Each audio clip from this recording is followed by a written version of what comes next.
আসসালামু আলাইকুম, hello viewers, welcome back to my channel. চলে আসলাম নতুন আরেকটা ভিডিও নিয়ে আপনাদের সাথে কিছুক্ষণ আড্ডা দিতে। আশা করি সম্পূর্ণ ভিডিওটি জুড়ে আপনারা আমার সাথেই থাকবেন। ভিউয়ার্স, আজকে খুবই জরুরি ও খুবই গুরুত্বপূর্ণ একটা ভিডিও নিয়ে আপনাদের সাথে আড্ডা হবে। তাই সবার কাছে অনুরোধ থাকলো, সবাই খুব মনোযোগ সহকারে না টেনে আমার সম্পূর্ণ ভিডিওটি দেখার চেষ্টা করবেন। টেনে টেনে দেখলে অনেক গুরুত্বপূর্ণ বিষয় মিস হয়ে যাবে, তখন আবার অনেক কিছুই আপনাদের অজানা থেকে যাবে। এছাড়াও সবার কাছে অনুরোধ থাকলো, সবাই আমার ভিডিওতে অবশ্যই একটা লাইক দিয়ে যাবেন। লাইক নিয়ে কেউ কৃপণতা করবেন না। ভিউয়ার্স, আজকে শুরু থেকেই আমার মেজাজটা খুব বিগড়ে আছে, মেজাজটা খুব গরম হয়ে আছে। কারণ আজকে আমি যেই আসামিগুলোকে বা জঘন্য চরিত্রের রাতের রাজারানীগুলোকে ধুলাই করব, তাদের অন্যায় অপরাধের বর্ণনা দেওয়ার আগে সেগুলোর কথা মনে করেই আমার মেজাজ বিগড়ে যাচ্ছে বা মেজাজ গরম হয়ে আসছে। আর সেই জন্য আমার আসামিদেরকে ধুলাই করার জন্য আজকে শুরু থেকেই এই যে আমার হাতিয়ার জুতা, অবশ্য মানে নতুন জুতা, নয়া জুতা নিয়ে নিস। এটা অবশ্য টয়লেটে ব্যবহার করা হবে, টয়লেটের জন্য নিয়ে আসছি। তো আমার আসামিদেরকে টয়লেটের জুতা দিয়ে পিটাবো। তো আজকে অনেকদিন পর আমার একটা প্রধান আসামি, পুরনো আসামি, পাটক্ষেতের রানী, ইবলিশের রানী, বাংলাদেশি ডাইনি মাগিনুরকে একটু ধুলাই করবো। তার জঘন্য ধরনের বা নিকৃষ্টতম, মানে এটা আর কিভাবে বর্ণনা দেওয়া যায় যে এর চাইতে জঘন্য কোনো অপরাধ হইতে পারে বলে আমার জানা নেই। আমাদের মুসলমানদের জন্য এই নষ্টা মাগি নুডলস, মানে নুডলসটার সাথে মানে ইয়ের কারণে লাগাইতে হইল। জুতার সাথে কি কি অস্ত্র আছে সেগুলো দেখাই। এই যে ঝাড়ু আছে, ঝাড়ু শালা তাদেরকে পিটাইতে পিটাইতে একটু কমে গেছে, জোরে পড়ছে, ডাইঙ্গা টেঙ্গা গেছে, ঠিক আছে। তো এইটা বিছানা ঝাড়ু, এটা দিয়ে পিটাইলে তাদের মানে একটু লজ্জা কম লাগতে পারে। এই যে এমনিতে ঘরের যে ঘর ঝাড়ু আছে, ময়লা ঝাড়ু দেওয়ার জন্য, ফ্লোর ঝাড়ু দেওয়ার জন্য, সেই ঝাড়ুটাও নিয়ে নিচ্ছি। তারপরে তার অন্যায় অপরাধের বর্ণনা দিচ্ছি যে আজকে আপনাদেরকেও মানে কি বলবো, তার অন্যায় অপরাধের বর্ণনা দেওয়ার পরে আপনাদের উপর দায় ভার ছেড়ে দিব। এই মানে জঘন্য অপরাধের নমুনা দেখার পরেও তার এই জঘন্য কাজ বা নিকৃষ্টতম অপরাধের বর্ণনা শুনে বা প্রমাণ পেয়ে আপনারা এর পরেও এই ডাইনি মাগিনুরের, এই রাতের রানীর, এই ব্যবসা মাগি নুডলসের মানে দালালি আর কত করবেন বা দাসত্ব কতটা মেনে নেবেন, এটা আপনাদের উপর দায়ভার চাললাম বা ছাড়বো। আর তাকে পিটাইতে পিটাইতে, যে এত কিছু দিয়ে পিটাইতে পিটাইতে মানে একদম আগাইলাম, আগানোর পরে আবার পরিবেশটা দূষিত হয়ে যাবে, নষ্ট হয়ে যাবে। সেই জন্য তার জন্য বদনা দিয়ে রাখছি, যে বদনা দিয়ে বসাই দিব যে তুই যা জঙ্গলে গিয়ে তুই আগে মানে হয়ে আয়, পরিষ্কার পরিচ্ছন্ন হয়ে আয়। তো অন্যান্য আসামিরাও আজকে আমার আসামির তালিকায় আছে। তো আগে বাংলাদেশি ডাইনি মাগিনুরের অন্যায় অপরাধের বর্ণনা দিয়ে দিন। আমার একজন প্রিয় ভিউয়ার্স, আমার একজন শুভাকাঙ্ক্ষী এমনি মহসিন ভাই এই বিষয়টা আমাকে একটু স্মরণ করিয়ে দিয়েছেন। আমি সোজা কথা ওই রাতের রানীদের অনেক ভিডিও বা রাজা রানীদের, রাতের রাজা রানী মানে আমার আসামিদের অনেক ভিডিও, মানে তাদের সংখ্যা অনেক বেশি, তারা দল অনেক বড়, তো তাদের সব ভিডিও মানে দেখারও সময় সুযোগ হয় না আমার একার পক্ষে, মানে তাদের সবার উপর দৃষ্টি রাখা সম্ভব হয় না। আর মাঝে মধ্যে পরকীয়া রানী সাকিনুরকে তো আমি এমনিতেও একটু কম দেখি। তো ওই যে আমার মেয়েকে বেঁচে মরিয়মকে মরণ বানিয়ে ফেলে বা মরিবার করে টাইটেল থাম্বনেল দিয়ে ভিডিওটা আপলোড করছিল, সেই জন্য একটু দেখছিলাম। তো দেখতে গিয়েও তার ভিডিও কিছুটা স্কিপ করে করে মূল অংশটুকু দেখার চেষ্টা করছিলাম। তো এর মধ্যে ওই যে স্কিপ করে যে অংশটুকু আমি দেখি নাই, সেই অংশটুকু তথ্য প্রমাণটুকু এমনি মহসিন ভাই পেয়ে গেছিলেন অন্য আরেকজন রোস্টারের মাধ্যমে। তো এমনি মহসিন ভাই আমাকে অনুরোধ করছেন আমিও যেন আমার প্রতিবাদটা করে যাই। তো আমি যদি এই বিষয়টা সেদিনই দেখতাম, অন্য সব কিছু বাদ দিয়ে আগে আমার মানে আসামির এই ডাইনি মাগিনুরের এই নিকৃষ্ট পাটক্ষেতের রানী ব্যবসা মাগি নুডলসের এই অপরাধের জন্য তাকে জুতা পিটা করে নিতাম। এটা শুধু আমার একার প্রতিবাদ করার বিষয় না, এটা প্রত্যেকটা মুসলমানের এই বিষয়টা নিয়ে শুধু প্রতিবাদ না, প্রতিবাদের পাশাপাশি মব জাস্টিস করে ওই ডাইনি মাগিনুরকে শাস্তি দেওয়া উচিত। এটা আমাদের নৈতিক দায়িত্ব কর্তব্যের মধ্যে পড়ে, এটা আমাদের ইমানি দায়িত্ব। আর সেই অপরাধটা কি? সেটা হচ্ছে ডাইনি মাগিনুর কুরআন শরীফকে অবমাননা করছে। এটা শুনে নিশ্চয়ই প্রত্যেকটা মুমিন বান্দাদের হৃদয়ে রক্তক্ষরণ হওয়া শুরু হয়েছে, তাই না? যেটা কি বলে কিবরিয়া, যে ডাইনি মাগিনুর এত জঘন্য ধরনের অপরাধ করছে। হ্যাঁ, আপনারা তো শুধু শুনছেন, আমি তো মাত্র আজকে সোজা কথায় জিনিসটা ভালোভাবে খেয়াল করে জিনিসটা সবটুকু ভিডিও যখন দেখছি তখন সোজা কথায় জিনিসটা ধরা পড়ছে। আর এই জিনিসটা সম্পর্কে আমাকে তথ্য দেওয়ার জন্য এমডি মহসিন ভাইকে অসংখ্য ধন্যবাদ। তো আমি এর জন্য ডাইনি মাগিনুরের বিরুদ্ধে কি ধরনের ব্যবস্থা গ্রহণ করা যায় সেটা সর্বোচ্চ চেষ্টা করব। আর এইখানে আপনাদের উপর আমি একটু দায়িত্ব দিলাম, আপনাদের কাছে বিচার দিলাম যে ডাইনি মাগিনুরকে কুরআন শরীফ অবমাননা করার জন্য কি করা উচিত, কি করা যায়। আর আপনারা এখনো পর্যন্ত এই ডাইনি মাগিনুরের নষ্টামি নোংরামিতে এইসব জঘন্য ধরনের নিকৃষ্ট অপরাধের জন্য আর কত ছাড় দিবেন? হ্যাঁ, এই ডাইনি মাগিনুর কোথায় ছিল, কোথা থেকে কোথায় আজকে উঠে আসছে।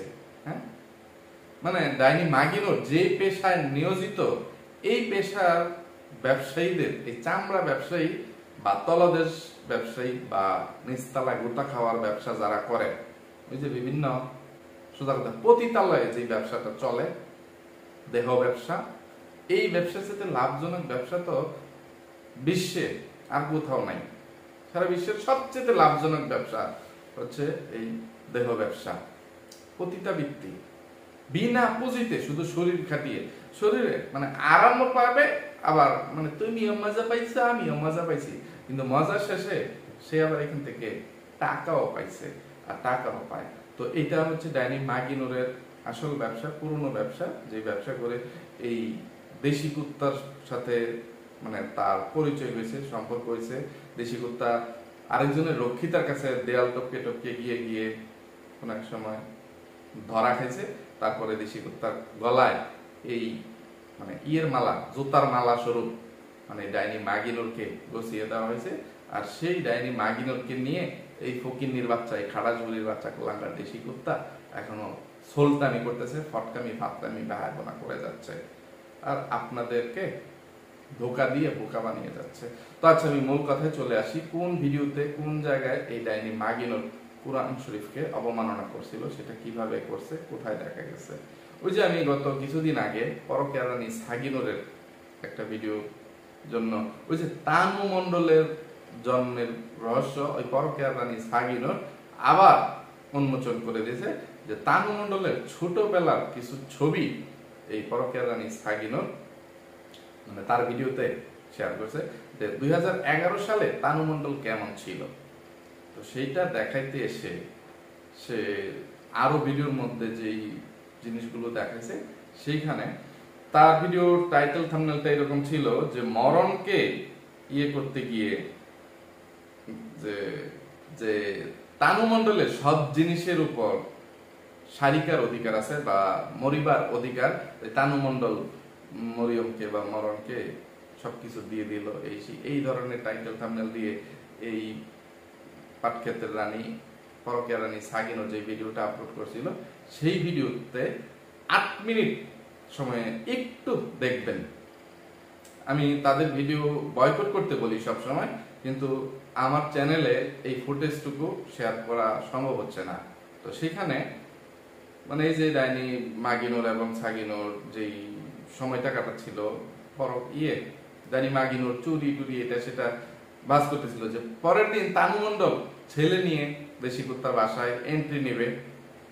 তো সেই জন্য ঘরটা গোছাচ্ছিল, তানু মণ্ডলের চুরি টুরি এটা সেটা জিনিসপত্রগুলো, আলমারির জিনিসগুলো বের করে ইয়ে করতেছিল। তো একটা ব্যাগের ভেতর থেকে একটা কোরআন শরীফ বের হয়েছে। তো তো কোরআন শরীফটার স্ক্রিনশট আমি এখানে সম্ভব হলে শেয়ার করে দিব। তো কোরআন শরীফটা কাগজ দিয়ে মোড়ানো, ধরুন বাঁধা, প্যাকেট করা, কিন্তু সবকিছুর পরেও কোরআন শরীফ তো মানুষ এইভাবে সম্মান করেই রাখে, লাল কাপড় দিয়ে বা বিভিন্ন দামি বা কাপড় টাপড় দিয়ে ভাঁজ করে করে, কেউ মখমল কাপড় দিয়ে রাখে, মানে যার হৃদয়ে যেরকম মানে সম্মান আছে, মানে সে ওই রকম ভাবে কোরআন শরীফকে সম্মান দেখিয়ে যত্ন করে বেঁধে রাখে। তো তাদের বাসায় তো আর কোরআন শরীফ পড়ার মানুষ নাই, কোরআন শরীফ পড়তে কেউ জানে না, মানে সেই জন্য তারা কোরআন শরীফটাকে বাইন্দা থুইছে, ঠিক আছে, আচ্ছা বেঁধে রাখছে বা বাইন্দা থুইছে, যাই করুক। তো কোরআন শরীফ তো কোরআন শরীফই।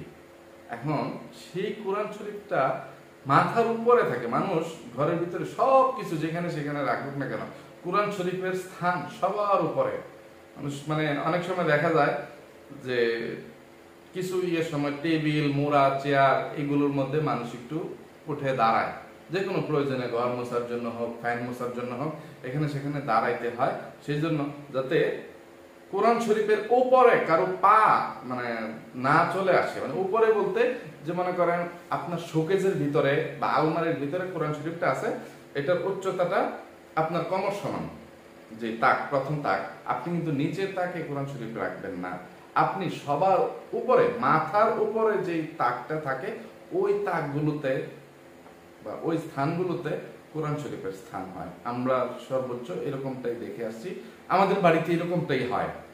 আমার নানি, দাদি, মানে আমি তো আমার দাদিকে দেখি নাই, নানি, চাচি, খালা, মা, খালা, তাদেরকে আমি এইটুকু দেখে আসছি যে কোরআন শরীফের স্থানটা সবসময় সবার উপরে হয়, অন্য সব বই পুস্তকের উপরে তাকে সবার আলাদা কোরআন শরীফটাকে এরকম যত্ন সহকারে সম্মানের সহিত রাখা হয়, যাতে বুঝে আমরা কোনো কাজকর্মে কোথাও দাঁড়াইতে গেলে কোরআন শরীফের উপরে আমাদের পা না চলে আসে। আর সেইখানে এই ডাইনি মাগিনুর কোরআন শরীফ দেখার পরেও পরকের রানী সাগিনুর বলতেছে, ডাইনি মাগিনুর যখন জিনিসটা ব্যাগ থেকে বের করছে, সাগিনুর জিজ্ঞেস করতেছে এটা কি, এটা মনে হয় কোনো গিফট বক্স, এটা সেটা হবে।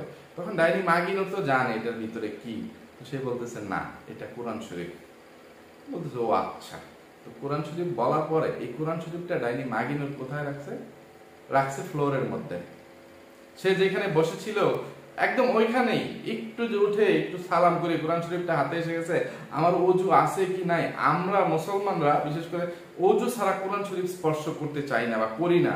কিন্তু আজকাল অনেক হুজুররা দিল যে অজু ছাড়া যদি হাতে কোনো প্রলেপ থাকে বা কাপড় চোপড় থাকে কোরআন শরীফে, তাহলে ধরে মানে বিশেষ প্রয়োজনে কোরআন শরীফটাকে এক জায়গা থেকে আরেক জায়গায় মানে সম্মানের সহিত সরানো যায়। কিন্তু এরপরেও আমাদের হৃদয়ে বা আমাদের মনের যে দুর্বলতা বা কোরআনের প্রতি সম্মান, যে আমরা অজু ছাড়া কোরআন স্পর্শ করি না। আর সেইখানে ডাইনি মাগিনুরের মতন একটা ব্যবসা, মাগিনুর রাতের রানী, সে তো অজু ছাড়া মানে অজু ছিলই না, সেটা আমাদের জানা কথাই যে ডাইনি মাগিনুর কিভাবে জীবনযাপন করে, কয়দিন পরে বা মাসে কয়বার বা কয় মাস পরে গোসল করে, ঠিক আছে, যে আজ্ঞা ফুসে না, মুইতা পানি হলে না, সে আবার অজু করে থাকবো না, এটাও আমাদেরকে মানে বিশ্বাস করতে হবে। তো অজু ছাড়া তো একে কোরআন শরীফ ধরছে, সেইটা আবার সে তার পায়ের সামনে রেখে দিছে। আচ্ছা, পায়ের সামনে রেখে দিছে তো দিছে, সেইটা আবার তার পায়ের মধ্যে লাগতেছে। আল্লাহ আল্লাহ, এইসব জিনিস দেখার আগে এই ডাইনি মাগিনুরকে তুমি ধ্বংস করে দিলা না কেন? তো এর জন্য ডাইনি মাগিনুরের উপর আইনানুগ কি ব্যবস্থা গ্রহণ করা যায় আমি তার সর্বোচ্চ চেষ্টা করব। কিন্তু যেহেতু ডাইনি মাগিনুর এখন অনেক দূরে, আমার এখান থেকে কয়েকটা জেলা, কোথায় গাজীপুর, আর গাজীপুর থেকেও আমরা 1 ঘন্টা দূরত্বে আছি, গাজীপুরের শ্রীপুর থানায় আছি, ঠিক আছে, গাজীপুর জেলা থেকেও আরো 35 কিলোমিটার ভিতরে। তো সেখান থেকে পাবনা আরো অনেক জেলা পরে, ঠিক আছে, যদি সম্ভব হইতো বাংলাদেশি ডাইনি মাগিনুরের বাড়িতে গিয়ে এর জন্য তাকে জুতার মালা গলায় দিয়ে এই যে জুতা পিটা করে, ঝাড়ু পিটা করে ডাইনি মাগিনুরকে একদম মানে আগায় লাইতাম, পায়খানা করার অবস্থার মধ্যে নিয়ে আসতাম।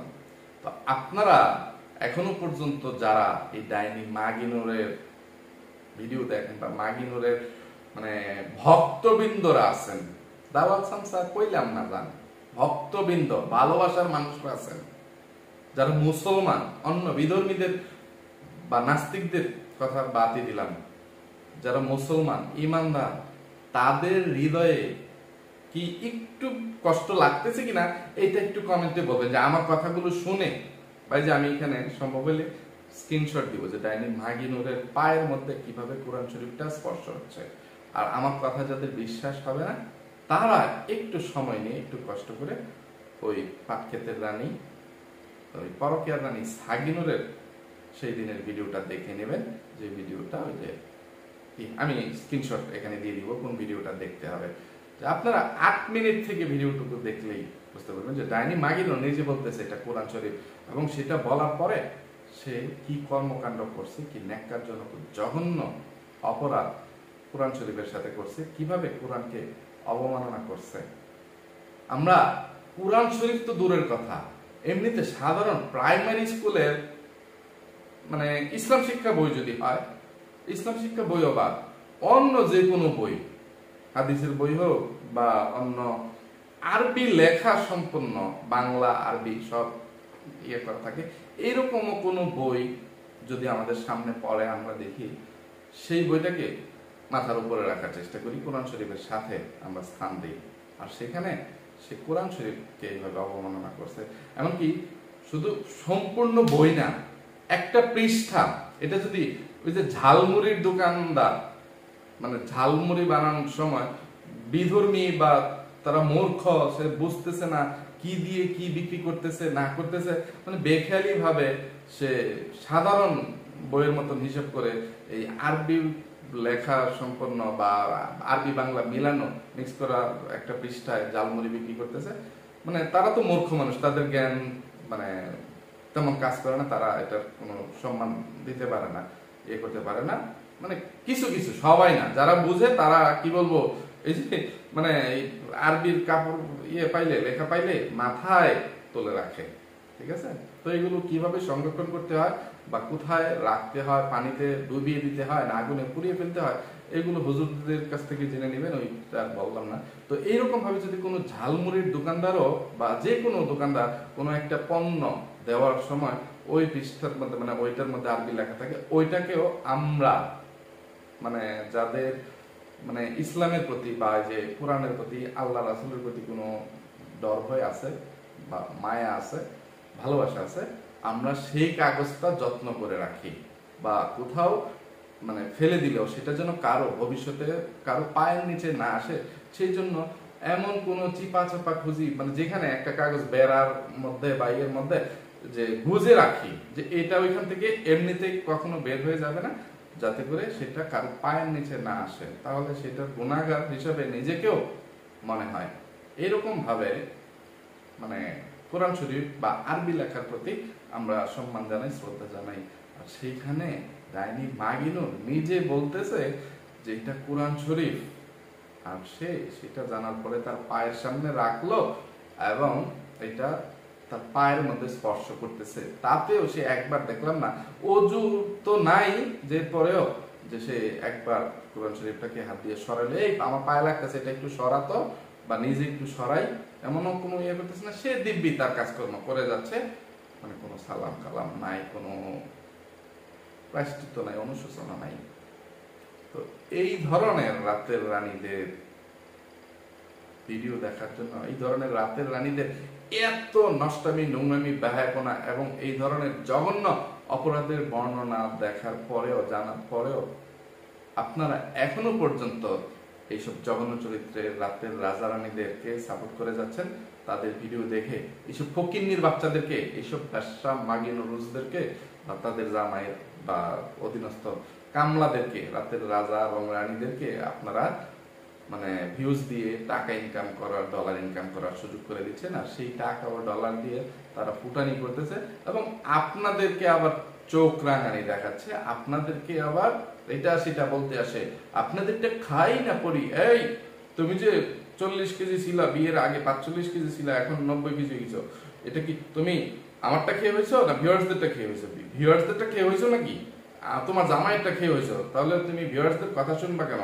ভিউয়ার্স তো তোমাকে কথা শোনাবে, তুমি চুপ করে থাকবে কেন? ভিউয়ার্সদেরকে জবাব দিতে পারো না? ওই ইয়ের বাচ্চা, খাড়াসগুড়ির বাচ্চা, ফটকার বাচ্চা, অমানুষের বাচ্চা, কুলাঙ্গা দেশি কুত্তা, আমার ঘৃণিত লালু এমনটা বলে। লালুর বাচ্চা, লালু কুত্তার বাচ্চা, শুয়োরের বাচ্চা, কুত্তা চেয়ে তো নিকৃষ্ট, শালা খাড়াস বুড়ির বাচ্চা, বেশ্যা মাগির জামাই, পতিতার জামাই, তোর গলা মেরে পাড়া মেরে একদম তোর জিভ বের করে তোর জিভ কুত্তারে দেখে খাওয়াই এলা উচিত, ফকিন্নির বাচ্চা। আর তারা কি ফটকামি ফাটকামি করতেছে, এই একটা বাপ ছাড়া তানু মণ্ডলের মানে পালিত মেয়ের, যার কোনো বাপের পরিচয় নাই, যার কোনো জন্মের ঠিক নেই, বাংলাদেশি ডাইনি মাগিনোর এটাকে বৈধভাবে জন্ম দিছে না যে অবৈধভাবে কোনো লজ্জা লম্পটের সাথে মানে নষ্টামি নোংরামি করতে গিয়ে জন্ম দিতে, এটার কোনো পরিচয় এখনো পর্যন্ত ডাইনি মাগিনোর দিতে পারলো না। এত তথ্য প্রমাণ মানে দেওয়ার পরেও এই ব্যাপারে সে কোনো কথাই বলে না, সে কানে শুনে না, সে তখন বধির হয়ে যায়, সে তখন হাতকালা হয়ে যায়। ঠিক আছে, এই ব্যাপারে সে কানে শুনে না, কানের মেশিন তখন নষ্ট থাকে। আর আপনারাও জানেন বুঝেন যে দাঁতের বাগান যেখানে তার এক্স এর কাছে জানতে চায় যে মানে তানু মণ্ডলকে, আচ্ছা আপনি আমাকে বলবেন তানু মণ্ডলের জন্মের রহস্যটা কি, আমি জানতে চাই। আচ্ছা দাঁতের বাগান এখন যেভাবে তানু মণ্ডলকে আপন ভাতিজি ভাতিজি বলে, আমার ভাতিজির অনুষ্ঠান হচ্ছে, ভাতিজির ছেলে হয়েছে, সেই উপলক্ষে বাড়িতে এত আনন্দ ফুর্তি হচ্ছে, আমি নেই, তাই এত কিছু দেখে আমার খুব কষ্ট হচ্ছে, আমি যদি থাকতে পারতাম, আজ যদি আমার মা থাকতো তাহলে অনেক খুশি হতো। আরেক বেশ্যা মাগি, আর ওই বেশ্যা মাগি খাড়াস বুড়ি নাজমা বেগমের দুই কুলাঙ্গা সন্তান, চোদা কথা দাঁতের বাগান আর দেশি কুত্তা। মানে এখন এই নাজমা বেগম হয়তো বা বয়সকালে এই ধরনের নষ্টামি নোংরামি করেই গেছে, সেই কর্মফলটাই ভোগ করতেছে যে তার সাজানো সংসারটা আরেকটা পতিতার হাতে এখন জিম্মি হয়ে আছে। আর সেই পতিতা হচ্ছে এই ইবলিশের নানি বাংলাদেশি ডাইনি মাগিনোর, আমার তার মা কালিনোরও তার সাথে আছে। এই সেই তো কিসের অনুষ্ঠান করতেছে, কেন করতেছে, যেখানে তানু মণ্ডলের নিজেরই জন্মের কোনো ইয়ে নাই, সেখানে আবার তার ছেলের জন্ম নিয়ে কি ফটকামি ফাতরামি বেহায়পনা, কোথায় কোন জায়গায় কার না কার বাচ্চা হয়েছে। আচ্ছা তানু মণ্ডলের জামাইয়ের ঘর থেকে তানু মণ্ডলের বাচ্চা হয়েছে, সেটাই ধরে নেই যে বৈধ বাচ্চা, তো সেইটার অনুষ্ঠান হবে তানু মণ্ডলের শ্বশুর বাড়িতে, তানু মণ্ডলের জামাইয়ের বাড়িতে, তো সেইটার জন্য যে ভিউজ বাণিজ্য করার জন্য এই ফকিন্নির বাচ্চারা মানে একটা ফটকামির নাটক এখানে দেশি কুত্তার বাসায় সাজাইলো। দেশি কুত্তার ছেলের পরীক্ষা চলতেছে, ঠিক আছে, সেমিস্টার পরীক্ষা চলতেছে, হয়তো বা দ্বিতীয় সাময়িক পরীক্ষাটা, তো পড়ালেখার চাপ এটা সেটা বাদ দিয়ে এই ফকিন্নির বাচ্চা এই কুলাঙ্গার দেশি কুত্তা মানে তার বাসায় তার পালিত মেয়ে বা সৎ মেয়ে তানু মণ্ডলের ছেলের অনুষ্ঠানের নাম করে এখানে সে মজমা সাজাইছে, সেখানে কামান অনুষ্ঠান করে। আবার সে নাকি স্বপ্ন দেখে বা সে বলে তার ছেলেকে ক্যান্টনমেন্ট স্কুলে পড়াবে, ঢাকায় ভালো স্কুলে পড়াবে। ফকিন্নির বাচ্চা, ছোট লোকের বাচ্চা, খাড়াসবুড়ির বাচ্চা, বেশ্যামগির বাচ্চা, তোরা কি বলবো, এখন কিছু টাকা পয়সা তোরা দেহ ব্যবসা করে ইজ্জত বিক্রি করে মান সম্মান নষ্ট করে আইডিসি করতে পারছিস, হয়তো বা সেটা দিয়ে বাচ্চা কাচ্চাকে ভালো স্কুলে পড়াইতেও পারবি, মানলাম যে মেধা না থাকুক। অনেক জায়গায় কি বলবো, এখনো বাংলাদেশ দুর্নীতিতে মানে কিছুদিন আগেও এক নম্বরে ছিল, এখন হয়তো বা নাই ডক্টর ইউনূস আসার পরে এসে, কিন্তু বাংলাদেশে টাকা হলে সবকিছু হয়, ঠিক আছে, মেধা না থাকলেও ওই যে টাকার জোরে কোটার জোরে মানে যে কোনো জায়গায় যে কোনো অযোগ্য ব্যক্তি সুযোগ পেয়ে যায়। তো সেই রকম হয়তো বা তুই তোর ছেলেকে কোনো ভালো স্কুলে বা ক্যান্টনমেন্ট স্কুলে হয়তো বা ভর্তি করাইতে পারলি, কিন্তু তাকে সুশিক্ষা দিতে পারবি, হ্যাঁ, পারিবারিক যে একটা শিক্ষা থাকে সেইটা কোনোদিন তোর ছেলে তোর সন্তানরা পাবে? ফকিন্নির বাচ্চা মানুষ হওয়ার জন্য যে শিক্ষাটুকু দরকার আছে এই শিক্ষা সে কোথায় পাবে?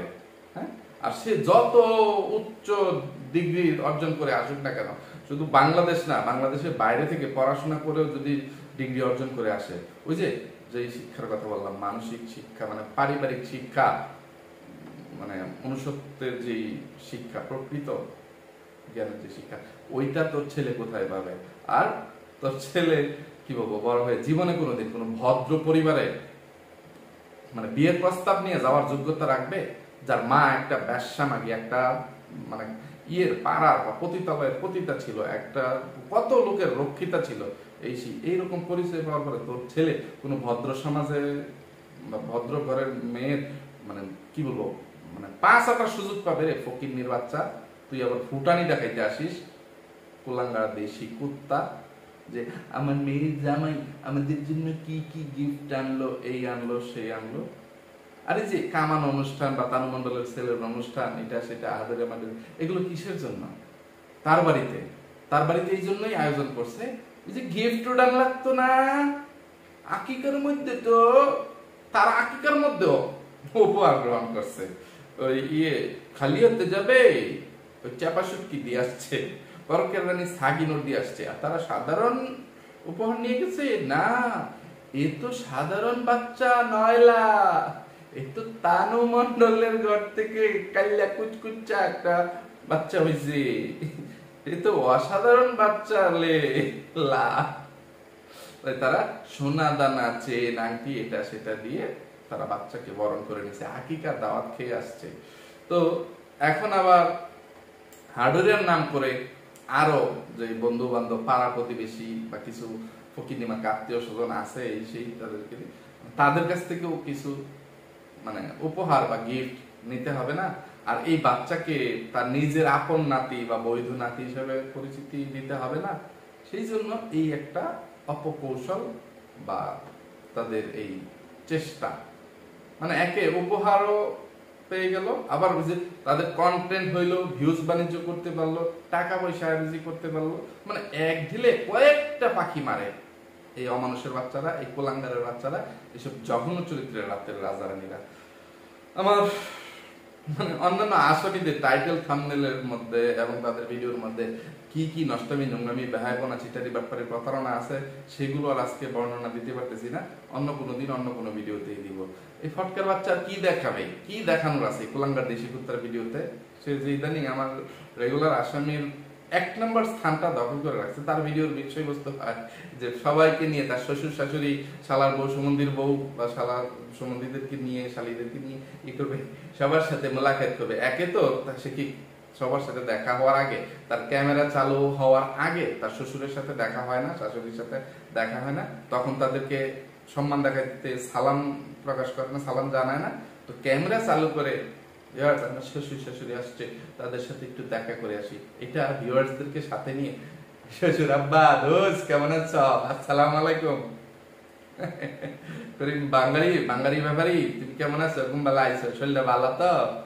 আচ্ছা, এবার কালিনুর বেগম, শাশুড়ি আম্মা আসসালামু আলাইকুম, আপনার শরীরটা ভালো তো? রাস্তায় কোনো কষ্ট হয় নাই তো? এবার আমার বুলা ভাইয়ের সাথে ওই ফকিনের বাচ্চা দায়ুসের সাথে একটু মোলাকাত করি, অনেকদিন পরে দেখলাম, অনেকদিন পরে এলো, হে আমার মা যখন মরছিন তখন আইছি, এই গোবর টুকানি পাটকে ধরে আয় ফেল, তুমি কেমন আছো, আয়ো একটু কুলাকুলি করি। ইস রে, তোমার ডানু গুলো তো অনেক বড় বড় হয়ে গেছে গা, নরম তুলতুলা, মজা লাগতেছে, আসো আরেকটু জাতা দিই। এইগুলো হচ্ছে ওই ফটকার বাচ্চা, অমানুষের বাচ্চা, এই বেজরমা বেশ্যা মাগি নরুসের বাচ্চা, মানে দেশি কুত্তার কাজ। এইগুলো দেখার জন্য আপনারা হোম লিখে পারেন। আর তার মতন আদর্শবান ছেলে বা পুরুষ বেড়া বুইরা আর নাই, আপনারা খুঁজে পান না। কি আর কইতাম আমি, শুধু মানে দেশি কুত্তা যাদের কাছে আদর্শবান, ওইসব টিনের চশমা পরা কানা গণ্ড মূর্খ মাক্কা অসচেতন অবিবেচক ভিউয়ার্সদের জন্য আল্লাহ তাআলার কাছে এইটুকু দোয়া করি, হে আল্লাহ আপনি প্রথমে তাদেরকে হেদায়েত দান করুন যদি তাদের কপালে হেদায়েত লেখা থাকে, আর যদি তাদের কপালে জীবদ্দশায় হেদায়েত লেখা না থাকে তাহলে তাদের উপর গজব নাজিল করুন। সবকিছু জেনে বুঝেও যারা যাদের বিবেকের দরজা বন্ধ করে এই সব অমানুষ কুলাঙ্গার রাতের রাজারানীদেরকে সাপোর্ট করে যাচ্ছে, তাদেরকে তারা আইডল মনে করে যে ভাইয়া আপনার মনে অনেক উদার, আপনি অনেক ভালো, আপনি খুব সহজ সরল, আপনার মতন একটা ভাই নাই, আপনার মতন একটা হাই যদি আমার থাকতো তাহলে সারাদিন তার লগে আমি খালি খাটের মধ্যে মানে কুরকুরানি মেটাইতাম, কুতকুত খেলতাম বা গপাগপ করতাম। এইরকম মন মানসিকতা যাদের চিন্তা ভাবনা আছে তাদের উপর যেন আল্লাহ তাআলার গজব নাজিল হয়।